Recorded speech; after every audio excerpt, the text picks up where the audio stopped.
கோழி வளர்க்க வேணாம்னு சொல்லியிருக்காங்க, மாடு வளர்க்க வேணாம், ஆடு மாடு எதுவுமே வளர்க்க வேணாம். ஒரு நாய் ஒன்று கூட வளர்க்குறதுக்கு அவங்கக்கிட்ட உரிமை எடுத்து தான் நாங்கள் அதெல்லாம் செஞ்சுக்கணும். மக்களுக்கு காணில அதுதான் அதுக்கே இடம் கொடுக்க மாட்டேங்க. நாங்கள் எங்கே போகிறது? எவ்வளோ காணி இப்படி இருக்கிறீங்க சொல்லுங்களேன். எங்களை திடீர்னு வந்து எங்களை வெளியே போக சொல்கிறாங்க. நாங்கள் எங்கே போகிறது வைக்கிறது எங்களுக்கு ஒரு இடமே இல்லை. வெளியில் அனுப்பி நாங்கள் போயிருப்போம்ல ஊரை விட்டு போயால அது பிறந்து வந்து ஊரே இது. வெளியில் போனால் நாங்கள் எங்கே போகிறது? தொழிலை விட்டுட்டு இந்த இடத்த விட்டுட்டு எங்கே போகிறது?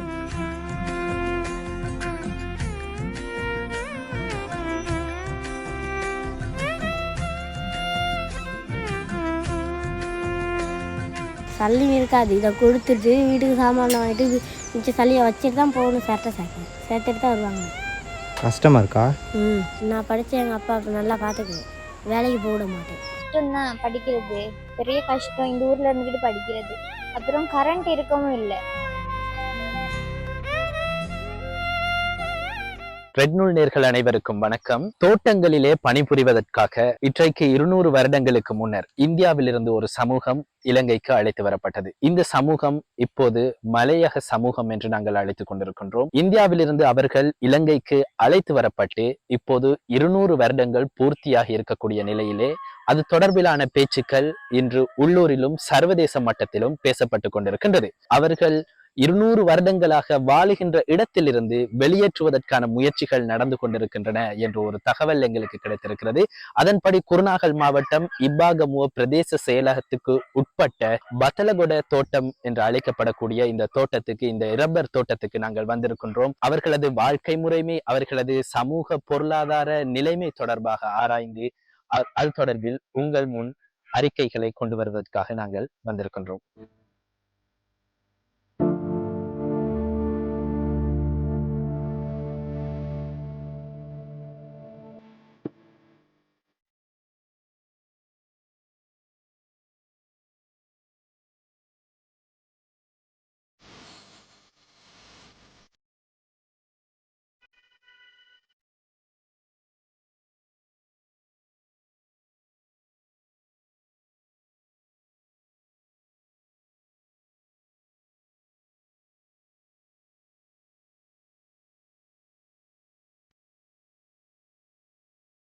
இந்த தோட்டத்துல இருக்கிற இளைஞர்களோட நாங்க இப்ப பேச போறோம். அந்த இளைஞர்கள் அவங்களுக்கு என்ன பிரச்சனை இருக்கு அப்படிங்கறத எங்க கிட்ட சொல்ல போறாங்க. வாங்க பாக்கலாம். உங்களோட பேர்? சஞ்சீவன். சஞ்சீவன்.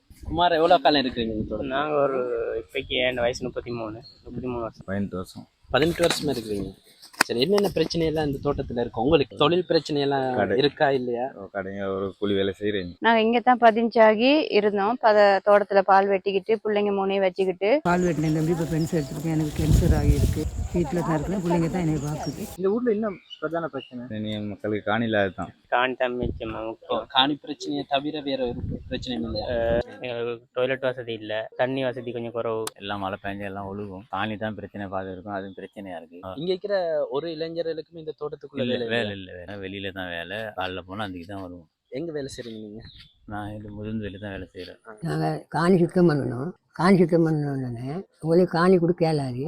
நீங்கள் தோட்ட விட்டு போங்கன்னு சொல்லி சொல்கிறாங்க. நாங்கள் எங்கே போகிறது?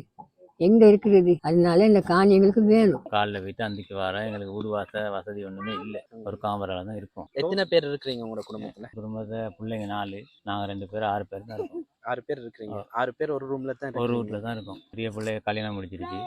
ஸ்கூல் போற வயசுல பிள்ளைங்க இருக்காங்களா? ஒரு ஆள் தான் இருக்கு. ஒரு ஆள் இருக்காங்க. 5ஆவது படிக்கிறாங்க. எங்க ஸ்கூல் போறாங்க? முதிர்ந்து. இங்க இருக்கிற எல்லா பிள்ளைகளுமே இங்க பக்கத்துல இருக்கிற ஸ்கூலுக்கு தான் போறாங்க இல்ல வேற ஸ்கூலுக்கு போறாங்க? பக்கத்துல ஸ்கூலுக்கு தான் போறாங்க. பத்திரகொண்ட தோட்டம் இப்பாகம். இந்த தோட்டத்துல தான், இந்த தோட்டத்துல ட்ரெஸ் தான் எல்லாம் இருக்கு. எல்லாம் பிறந்து வந்து இந்த தோட்டம். இப்ப நீங்களா சம்பாரிச்சா கூட இதுல உங்களோட நீங்க இருக்கிற இடத்த டெவலப் பண்ணி கட்டையில வேலை ஒழுங்கினா கூட அதுல கூரைய மாத்தவும் இல்லாத உங்களுக்கு. கோழி வளர்க்க வேணாம்னு சொல்லியிருக்காங்க, மாடு வளர்க்க வேணாம், ஆடு மாடு எதுவுமே வளர்க்க வேணாம்னு சொல்லி இப்போ கிட்டத்தில் ஒப்பம் வச்சு தர சொன்னாங்க. நாங்கள் ஒப்பம் வச்சு கொடுக்கல. அப்படி ஒன்று இருக்குது. இனி டாய்லெட் ஒன்று ஒழுங்காக இல்லை. இனி அந்த ஒரு ஆடு மாடு கூட வளர்த்துக்க, எங்களுக்கு ஒரு நாய் ஒன்று கூட வளர்க்குறதுக்கு அவங்கக்கிட்ட உரிமை எடுத்து தான் நாங்கள் அதெல்லாம் செஞ்சுக்கணும். பிரச்சனை வந்திருக்கு. அதுக்கு பிரச்சனை வந்திருக்கு. இப்போ நானும் குசினை கட்டுறது கேட்டேன். அது ரொம்ப கஷ்டத்தில் கட்டணும். நாங்கள் இன்னும் பெருசாக கட்டையெல்லாம் சின்னதா ஒரு 6 அடி குசினி கட்டிக்கலாம். வேற எங்களுக்கு தெரிஞ்ச மாதிரி ஒரு 10-15 அடி கட்டுறதுக்கு வேலை. பிரச்சனை தான். குருநாகல் இப்பாகமுவ பிரதேச செயலக பிரிவுக்குட்பட்ட பத்தலகுட தோட்ட மக்களினுடைய பிரச்சனைகள் சம்பந்தமாக நாங்கள் நேரடியாக ஆராய்ந்து கொண்டிருக்கின்றோம். இந்த தோட்டத்திலிருந்து கல்வி பொதுத்தராதர உயர்தர பரீட்சைக்கு தோற்றிருக்கக்கூடிய ஒரே ஒரு மாணவி, அதுவும் சித்தி எழுதி இருக்கக்கூடிய மாணவி, அவரிடம் நாங்கள் இப்பொழுது அவர் கல்வி கற்பதற்காக எடுத்துக்கொண்ட முயற்சிகள், அவர் அதன் போது எதிர்கொண்ட சவால்கள் தொடர்பாக நாங்கள் பேச போகின்றோம். வணக்கம் ஸ்னேகா. வணக்கம். சொல்லுங்க உங்களை பத்தி. A-level எக்ஸாம் எழுதி A-level குவாலிஃபைட் ஆகி A-level எக்ஸாம் செஞ்சுட்டு கோர்ஸ் ஒன்றும் ஃபாலோ பண்ணி அதையும் முடிச்சுட்டு வீட்டில் தான் இருக்கிறேன். ஜப்பார்டுக்கு ட்ரை பண்ணுறேன், அதுவும் சரி வர மாட்டேங்குது. எங்க நீங்க ஸ்கூல் போனீங்க? ஸ்கூல் பக்கத்தில் ஊரில் மடிகை முஸ்லீம் வித்யாலயம் முஸ்லீம் ஸ்கூல் ஒன்று போனோம். என்ன ஏ லெவல் என்ன ஸ்ட்ரீம் செய்றீங்க? Arts stream. சரி, என்ன வேலைக்கு இப்ப ட்ரை பண்ணிக்கிட்டு இருக்கீங்க? இப்போ இருக்க சுச்சுவேஷனில் இந்த கவர்மெண்ட் அந்த மாதிரி வேலை ஒன்றுக்கு ட்ரை பண்ணோம், அதுவும் சரி வர இல்லை. குடும்பத்துல எத்தனை பேர் இருக்கீங்க? அப்பா இல்லை, 3 வயசுல விட்டுட்டு போயிட்டாரு. நான் மட்டும்தான், சிஸ்டர் பிரதர்ஸ் யாரும் இல்லை. அம்மா இருக்கிறாங்க. அம்மா என்ன செய்றாங்க? அம்மா தோட்டத்துல பால் வெட்டு. அம்மா தோட்டத்துல வேலை செய்றாங்க. இதுல நான் பிறந்ததுல இருந்து நான் அதுல தான் இருக்கிறேன். அம்மா சொல்லியிருக்காங்க, அம்மா காலத்துல இருந்து இங்கே தான் இருக்கா. உங்க அம்மா எல்லாம் எப்ப வந்தாங்க, எப்படி வந்தாங்கன்னு உங்களுக்கு தெரியுமா? நான் பாக்குற காலத்துல இருந்து இவங்க முன்னேறின மாதிரியே தான் இருக்காங்க. எந்த ஒரு டெவலப்பும் இல்லை இவங்ககிட்ட இருந்து. அதே கஷ்டம், அதே இதுல தான் இருக்கிறாங்க. நீங்க ஒரு ஆள் தான் இப்போதைக்கு ஏ லெவல் எழுதிருக்கீங்க. ஏ லெவலோ அதுக்கு மேலேயோ படிக்கிறதுக்கு இங்க உள்ள ஆட்களுக்கு இருக்கிற பெரிய பிரச்சனை. இங்க இருக்க பெரிய பிரச்சனையே காசு பிரச்சனையா இருக்கும் சிலவங்களுக்கு. அடுத்து இங்க இருக்கிறவங்களுக்கு இந்த பெருசா நாலேஜ் ஒன்றும் இல்லை. இப்போ பிள்ளைங்களை படிக்க வைக்கணும், இங்க இருந்து முன்னுக்கு வரணும், உழைக்கணும் அப்படின்னு பார்ப்பாங்க. பிள்ளைங்களோட ஸ்டடீஸ்ல அந்த பெருசா ஃபோக்கஸ் பண்ணுவாங்களோ தெரியல. ஆனா எங்க அம்மா அப்படி இல்லை, கஷ்டப்பட்டு படிக்க வச்சுச்சு. நீங்க படிக்கிறதுல எப்படியான சவால்கள் உங்களுக்கு வந்துச்சு? அப்படின்னு சொன்னா போற வரதுக்கு கஷ்டம். நைட் டைம்ல ஓலைவல் டைம்ல நைட் கிளாஸ் இருந்துச்சு. இந்த காட்டுல தனியா போகணும் வரணும் அப்படின்னு சொல்லி அது பாதியிலே கிளாஸ் எல்லாம் கட் பண்ணியா. டீச்சர் இல்லாத நான் இங்க இருந்து பிறகாது நீங்க ஒரு அங்க கிளாஸ் போகணும். அதுக்கு 2 பஸ் மாறிட்டும் தான் படிக்கிறது பெரிய கஷ்டம். இந்த ஊர்ல இருந்துட்டு படிக்கிறது. அப்புறம் கரண்ட் இருக்கவும் இல்லை கொஞ்ச காலத்துக்கு முதல். இப்போ அதுக்கப்புறம் தான் கரண்ட் வந்துச்சு. லாம்பு வச்சுக்கிட்டு ரொம்ப கஷ்டப்பட்டு படிச்சேன். வீட்டில் டீச்சர் ஆகணும்னு ஆசைப்படுறாங்க. அதே மாதிரி ரிசல்ட் ஒன்று வரும்னு எதிர்பார்க்கணும். நிச்சயனால நாங்கள் இங்கே தான் இருக்கணும். அப்படின்னா வீடு வசதி குறவு, டாய்லெட் இல்லை. டாய்லெட்டுக்கு போகிறதா இருந்தாலும் ரொம்ப தூரத்துக்கு போகணும் நாங்கள் தண்ணி எடுத்துட்டு. அதெல்லாம் ரொம்ப கஷ்டம். பொண்ணுன்ற வகையில் ரொம்ப கஷ்டம். இவங்க சொல்கிறாங்க இந்த தோட்டத்தில் சின்ன பிரச்சனைன்னு போது அதில் ஊரை விட்டு வெளியே போட்டுருவேன்னு சொல்கிறாங்க. இப்படி இருக்கக்கூட நாங்கள் எங்கே போகிறதுக்கு வழியோ இல்லை எங்களுக்கு. இங்கே இருக்கிறதே பெரிய கஷ்டத்தில் தான். வேற எங்கே போயிட்டு குலைக்கிறது? அதான் அவளை போட்டு சுட்டு கறி எடுத்து கொடுத்து தான் எங்களுக்கு வருமானம் தரணும். அதான் நாங்கள்லாம் சாப்பாடெல்லாம் வாங்கணும். இதுதான் அப்பாட்ட சொல்லி. யாரெல்லாம் இருக்கீங்க சாமி வீட்டில்? நான், தம்பி, தங்கச்சி, அம்மா, அப்பா 5 பேர் இருக்கு. அப்பா என்ன செய்கிறாரு? அப்பா தான் சரட்டை சேர்க்குறாரு. காலையிலேயே போயிடுவார் சேர்க்க. போயிட்டு 2 மணிக்கு வரைக்கும் வருவார். திருமணக்க போயிடுவார் சரட்டை சேர்க்க. போயிட்டு 6 மணி ஆகும் வரக்குள்ள. சல்லி இருக்காது. இதை கொடுத்துட்டு வீட்டுக்கு சாமான் வாங்கிட்டு மிச்ச சல்லியை வச்சுட்டு தான் போகணும் சரட்டை சேர்க்க. சேர்த்துட்டு தான் வருவாங்க. கஷ்டமாக இருக்கா? 3 நேரம் சாப்பாடு இருக்குமா சாமி? சில நேரம் இருக்கும், சில நேரம் இருக்காது. அப்பா தேட்டு வந்துடும் எங்கே சரி போயிட்டு சரி வாங்கிட்டு சரி வரும். அப்பா இவ்வளோ கஷ்டப்படுறாரு. நீங்கள் படித்து என்ன வாங்கணும்? நல்லா படிக்கிறீங்களா? படித்து என்ன வாங்கணும் நீங்கள்? மெக்கானிக். ஏன் மெக்கானிக் ஆசை? எனக்கு மெக்கானிக் தான் பிடிக்கும்.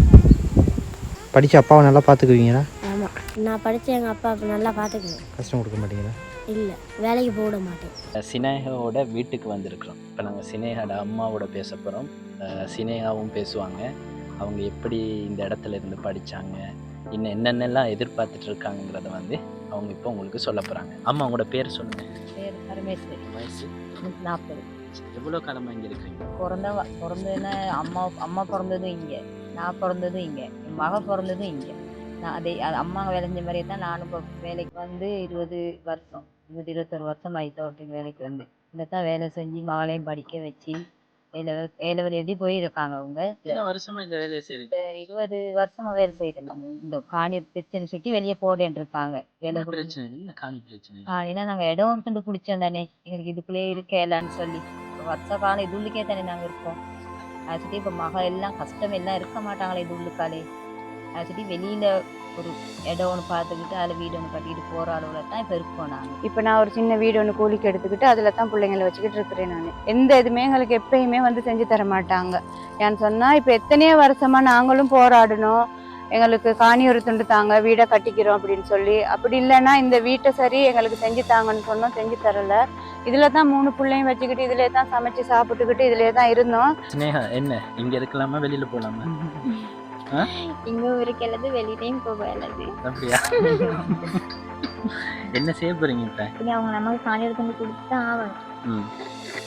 நார்மலாக நாங்கள் ஒரு 15 வருஷம் மாதிரி ஒரு வீட்டில் இருந்தாலும் அது நம்மளுக்கு சொந்தமான வீடு. இப்போ இவங்க அம்மா காலத்துலேருந்து இங்கே தான் இருக்கிறாங்க. அப்போ எங்களுக்கு இதே வீட்டில் இருக்கும் வேலை அது ரொம்ப கஷ்டம். நாங்கள் இங்கே இருக்குது, நெட்வொர்க் பிரச்சனை, நிறைய இஷ்யூ இருக்குது இங்கே, இவ்வளோ பிரச்சனை. இப்போ கொரோனா காலத்துலலாம் ஸ்கூல் கிளாஸஸ் ஒன்றும் இருக்குல்ல, நீங்கள் அப்போ அந்த காலத்துக்கு அப்புறம் தான் A-level எழுதிருக்கீங்க.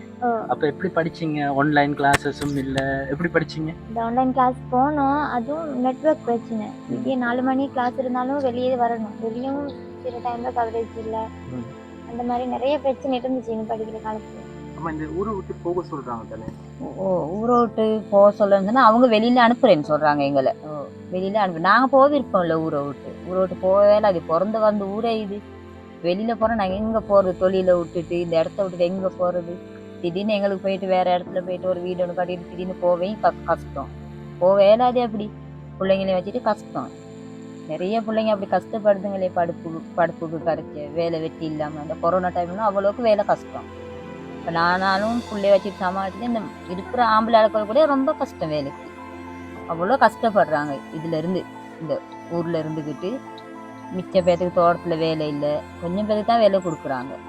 எத்தனை பேருக்கு தோட்டத்தில் வேலை கொடுத்துருக்காங்க? ஒரு 18 பேருக்கு மாதிரி வேலை கொடுத்துருக்காங்க. மற்ற ஆட்கள் எல்லாம் வீட்டில், மற்றாலும் பொடிய மாதிரி கூலிக்கு போகிறாங்க, பொம்பளைகள் வீட்டில் இருக்காங்க, அப்படித்தான் இருக்காங்க. பிள்ளைங்களை வச்சுட்டு பொம்பளைங்க வீட்டில் நிறைய அப்படி கஷ்டப்படுறாங்க. இப்போ ஒரு ஆள் குளிச்சுட்டு வந்து ஒரு உடுப்பை உடுத்தினாலும் ஒரு ஆள் வெளியே வர காட்டி, ஒரு ஆள் உடுத்த காட்டி வெளியே இருக்கணும், தான் கஷ்டம். ஒரு மழை காற்று வந்து உடஞ்சி விழுந்துருச்சு. அதுக்கு பிறகு இப்போ ஒரு 8 வருஷமா இந்த வீட்டை எங்களுக்கு செஞ்சு தரவே இல்லை. நாங்களும் ஏண்ட மட்டும் போராடினேன். இப்போ நான் தோட்டத்துலேயும் வேலையை நின்றுட்டு தான் இருக்கேன் கோவத்தில். ஆனால் நான் போலீஸுக்கும் போனேன், லேபலுக்கும் போனேன், ஒன்றுமே எங்களுக்கு செஞ்சு தரலை யாரும். அதனால தான் நாங்கள் இப்போ அந்த கூலி வீட்டில் இருக்கிறோம். எங்களுக்கு இதை எப்படியாவது செஞ்சு, இல்லாட்டி இந்த காணியை சரி எடுத்து ஒரு வீடு கட்டி தரதுக்கு சரி என்ன சரி எங்களுக்கு ஒரு உதவி செய்யுங்க. நான் இதில் தான் பிறந்து வாழ்ந்தது. எங்கள் அம்மாங்களும் இதில் தான் பிறந்தாங்க. வேறு பார்த்தீங்கன்னா இதில் தான் மகன்மார்களும் இதில் தான் பிறந்தாங்க. இப்போ அந்த பால் வெட்டியிருந்தேன் தோட்டத்தில். இப்போ பால் வெட்டிட்டு இருந்த வாக்கில் என்னமோ செஞ்சு பட்டுக்குவாங்க தோட்டத்தில். நான் அதில் தாண்டி பட்டதுலேருந்து எனக்கு கால் கை ஏழாம் போட்டு. மகள் 2 பெண் பிறக்குள்ள கால் கை நல்லா இருந்துச்சு. அவங்களும் கல்யாணம் கட்டி பேரம் பற்றியெல்லாம் இதில் தான் பிறந்தாங்க. வளர்ந்து எனக்கு அந்த கால் கை ஏழாது. சின்ன மகள் தான் சாப்பிடாதுட்டு கொடுக்குறாங்க. இந்த வயசு ரொம்ப இந்த சொல்ல தெரியாது, வயசு இத்தனை சொல்ல தெரியாது. இந்த நோய் வந்தேன்னு சொன்னோமே நினைவு இல்லைங்க. இந்த ஊரை விட்டு போக சொல்கிறாங்களா? ஊரை விட்டு நான் போக சொல்கிறாங்க. நான் காணி அதை துப்புறாங்க போகலாங்க. எனக்கு கால் கை ஏழாது, அவருக்கும் ஏழாது. இன்னும் நாங்கள் தோட்டத்தில் வேலை இல்லாத சொல்லி தோட்டத்துக்கு போக சொல்லணும்னு சொல்லுறாங்க. அவருக்கும் ஏழாது, எங்களுக்கு போகிறதுக்கு இடம் இல்லை. ஒரு வீடாவது கட்டிட்டு போயிட்டு இருக்கிறதுக்கு எங்களுக்கு நிம்மதியாக இருக்க தான் நாங்கள் பார்ப்போம். எங்களுக்கு 23 வயசு, இன்னும் கொஞ்சம் காலம் தான் இருப்போம். இதுங்காட்டியா நிம்மதியாக இருக்கிறதுக்கு வேணுமே. அதுக்காக தான் இந்த உதவி நாங்கள் கேட்போம். எவ்வளோ காலம் இப்படி இருக்கிறீங்க சொல்லுங்களேன். இந்த பட்டடி காமராவில் பகலாக தான் இருக்கையில தகரம் சூடு, கல் சூடு இருந்தால் கல் மேலே தான் இருக்கும். தொழில் செய்யறது காட்டுக்குள்ள, எந்த ஒரு வசதியும் இல்லை. தண்ணி வசதி இல்லை, எல்லாத்துக்குமே வசதி இல்லை இங்கே. அதனால வேண்டிதான் எங்களுக்குன்னு சொல்லி ஒரு துண்டை சுத்தம் பண்ணணும். வீடாடு கட்டிக்கிறது அதுக்கே எனக்கு கொடுக்க மாட்டேங்கிறான். என் பேர் கண்ணன். எனக்கு இப்போ 43 வயசு ஆகுது. கொரோனா காலத்தில் நான் இங்கே தான் ஸ்கூல் போயிட்டு இங்கே தான் படிக்கிறது. இந்தியா வம்சாவளியில் வந்துட்டு எங்கள் தாத்தா பாட்டன் எல்லாமே இங்கே தான் வாழ்ந்தாங்க. இப்போ அவங்கெல்லாம் இல்லை, இப்போ இறந்துட்டாங்க. நாங்கள் இருந்தது இந்தியா வம்சம். பரம்பரை இதில் வேலை செஞ்சு வச்சுச்சு. எங்களை திடீர்னு வந்து எங்களை வெளியே போக சொல்கிறாங்க. நாங்கள் எங்கே போகிறது வைக்கிறது, எங்களுக்கு ஒரு இடமே இல்லை. மகள்கிட்ட மைனா நான், அவங்களும் இல்லை. நாங்கள் இந்த கொட்டில்களை வாழ முடியாமல் நாங்கள் சிறிய ஒரு இடத்த பற்றி கேட்டு கொடுக்கவும் இல்லை. இப்போ வெளியில் போகன்றாங்க, தோட்டத்தூர் வெளியில் போகன்றாங்க, விற்க போகிறேன்றாங்க. சில மிரட்டல்கள்லாம் நாங்கள் முகம் கொடுத்துக்கிட்டு தான் இருக்கோம். நாங்களும் இந்திய வம்சாவளி மக்கள் தான். அப்படி பார்க்க போனால் மலையகத்துக்கும் எங்களுக்கு தொடர்பு இருக்குது. இனி இங்கே வந்து யாரும் மந்திரிமாருங்களோ யாரும் இங்கே வாரதும் இல்லை, ஒன்றுமே பேசுகிறதும் இல்லை. இந்த மாதிரி மீடியாஸுக்கு வந்து இப்படி யார் சரி வந்து எங்களோட பேசினா தான். என்ன தொழில் செய்றீங்கம்மா? பால் வெட்டினேன், இப்போ பென்ஷன் எடுத்துருக்கேன். எனக்கு கேன்சர் ஆகியிருக்கு. வீட்டில் தான் இருக்கிறேன், பிள்ளைங்க தான் என்னை பார்க்குது. ஏன் உங்களை போக சொல்கிறாங்க அந்த தோட்டத்தை விட்டு? காணி இடம் பிடிச்சோன்னு சொல்லி எங்களை போக சொல்லி விரட்டுறாங்க. வெளியில் போனால் உங்களுக்கு இடம் இருக்கா? இடம் இல்லை, கோர்ட்டுக்கு தான் போவோம் நாங்கள். லைன் அறைகளில் தான் நாங்கள் வாழ்ந்துக்கிட்டு இருக்கோம். இப்படி எங்களுக்கு வாழ முடியாமல் நாங்களே இப்போ கேட்டு 30 வருஷமாக போராடி எங்களுக்குன்னு சொல்லி ஒரு இடத்த பெற்றுக்கொண்டு அதில் வேலியெல்லாம் நாட்டி நாங்கள் என்ன சொல்லி ஒரு விவசாயம் செய்கிறதுக்கு நாங்கள் பார்த்தோம். அதுக்கும் தோட்டத்தில் எங்களுக்கு வழக்கு போட்டிருக்கு 6 பேர்த்துக்கு. அதுக்கு எதிராக என்ன செய்கிறேன்னு இப்போ தெரியலை. எங்களை போக சொல்கிறாங்க, விற்க போகிறேன்றாங்க. விற்றுட்டு எல்லாம் வெளியில் போகிறோம். கிட்டத்தட்ட 150 வருஷம் வாழ்ந்தவங்களுக்கு இந்த மாதிரி ஒரு நிலைமை ஏற்பட்டிருக்கு. இப்போ இதுக்கு என்னன்னு சொல்லி மக்கள் தான் ஒரு முடிவு செஞ்சு எங்களுக்கு நல்ல பதிலாக தரணும். இதை பார்க்குறவங்க நல்லபடியாக இது நாங்கள் செய்கிறது தவறாக பிள்ளையான்னு சொல்லி நீங்களுக்கு தான் நல்லபடியாக ஒரு முடிவுன்னு. இந்த செய்தியை பார்க்குற ஆக்கள்கிட்ட நீங்கள் என்ன சொல்ல வரீங்க? எங்களுக்கு எப்படியாவது ஒரு இடம் வந்து பார்த்து என்ன சரி செஞ்சு ஒரு முடிவை செஞ்சு எங்களுக்கு நல்ல வழியை காட்டுங்க. தோட்டத்தோட்டு போக சொல்கிறாங்கன்னா நாங்கள் இப்போ இந்த வீட்டுங்களில் இருக்க இயலாதுன்னு சொல்லி காணி கேட்டோம். கேட்டு இப்போ ஒரு 19 வருஷம் ஆகுது. கேட்டு நாங்கள் கார்டு ஒன்று துப்பராக்கி எல்லாம் ஏற்பாடு பண்ணிக்கிட்டு இருக்க நேரம் உங்களுக்கு நாளைக்கு தரோம், வார மாதம் தரோம், 1 வருஷம் கழிச்சு தரோம், அப்படியே ஏமாற்றிக்கிட்டு இருக்காங்க. அதுக்கப்புறம் நாங்களாம் பார்த்துட்டு இயலாமல் 35 குடும்பமும் சேர்ந்து கோயில் முன்னுக்கே ஒரு சின்ன துண்டு ஒன்று இருந்துச்சு, அதை துப்பராக்கி இப்போ நாங்கள் பிடிச்சிருக்கோம். இப்போ அதை 3 நாளையில் கம்பியை கலட்டி வீசாட்டி தோட்டத்தை விட்டு வெளியே போடுவேன்னு சொன்னாங்க. நான் எங்கள் தாத்தா பாட்டி, எங்கள் தாத்தா விட்டு தாத்தா அவங்களோட பரம்பரை எல்லாமே இந்தியா ஆக்கள் தான். நாங்கள் இந்தியாவிலேருந்து வந்தவங்க தான். இப்போ இதில் தான் வருஷ காலம். ஆனால் நாங்கள் இருக்கிறது இங்கே தான். எங்களோட அம்மா அப்பா நாங்கள் எங்களோட பிள்ளைங்க எல்லாருமே வளர்ந்தது இதில் தான். நாங்கள் இந்தியா. இன்னும் தோட்டத்தால் டைமுக்கு அப்பப்போ ஒவ்வொருத்தருக்கு குடங்கணக்கு அந்த மாதிரி தண்ணி கொடுத்துக்கிட்டு இருந்தாங்க. இப்போ மோட்டர் உடஞ்சி அதுவும் இல்லை. இப்போ இங்கே ஒரு பொடியே ஒரு மோட்டர் ஒன்று போட்டு அந்த பொடியை தான் தண்ணி எடுத்து எல்லாத்துக்கும் கொடுக்குது. அந்த பொடியை கிட்ட இன்னொரு 500 ரூபா அப்படி சேர்த்து மோட்டர் கொடுத்து அப்படி தான் எடுத்துக்கிறாங்க. குளிக்கிறதுக்கெல்லாம் இங்கே தண்ணி இல்லை, ரொம்ப கஷ்டம். குடிக்கவே குடக்கணக்கு மாதிரி அப்படி தான் பிடிச்சிக்கிறாங்க. குளிக்க ஆற்றுக்கு போய்கிட்டு இருந்தேன். இப்போ ஆற்றுக்கும் போவேலாது மூடிட்டாங்க. இப்போ அந்த சவுதியால் வந்து அன்னைக்கு வயலில் கிணறு தோண்டி கொடுத்துருக்காங்க. அதில் குளிக்க எல்லாம் தண்ணி சவதி நாற்றம், அதில் தான் இப்போ ஒவ்வொருத்தர் போய் குளிச்சுட்டு வராங்க.